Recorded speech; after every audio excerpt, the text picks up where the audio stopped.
आता बघूया दिवसभरातील मोठ्या टॉप 9 बातम्या।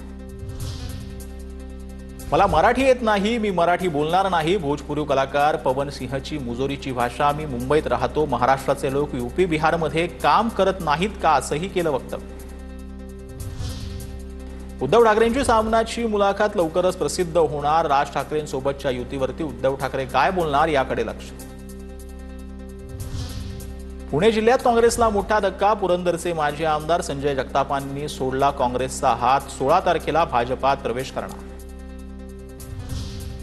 स्थानिक स्वराज्य संस्थांच्या निवडणुकांसाठी 1 जुलैपर्यंतची मतदार यादी पात्र। प्राथमिक तपासणी करून मतदान यंत्र सज्ज ठेवा। वेळोवेळी आढावा घ्या, राज्य निवडणूक आयुक्तांचे निर्देश। हिंदीच्या मुद्द्यावरून मुंबईतील सेंट मेरी हायस्कूलनं राज ठाकरेंची माफी मागितली। शाळेनं पालकांकडे हिंदी शिकवण्याबाबत मागवलं होतं संमतीपत्र। यानंतर आक्रमक मनसे कार्यकर्त्यांनी शाळा व्यवस्थापनाला जाब विचारल्यानं शाळेनं मागितली माफी।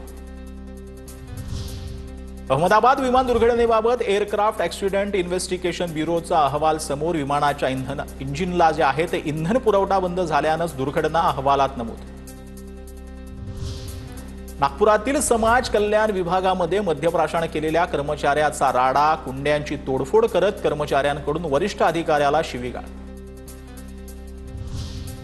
नागपूर शिक्षक भरती घोटाळा प्रकरणामध्ये तब्बल 380 पानांचं आरोपपत्र दाखल। 8 आरोपींविरोधात सरकारची फसवणूक, कट रचणं या गुन्ह्यामध्ये आरोपपत्र दाखल। अहिल्यानगरमधील लोणी खुर्द गाव कडकडीत बंद। चिकन धुण्यासाठी वापरत असलेल्या पाण्यात विक्रेत्यानं लघुशंका केल्याचा आरोप। व्हायरल व्हिडिओनंतर हिंदुत्ववादी संघटना आक्रमक।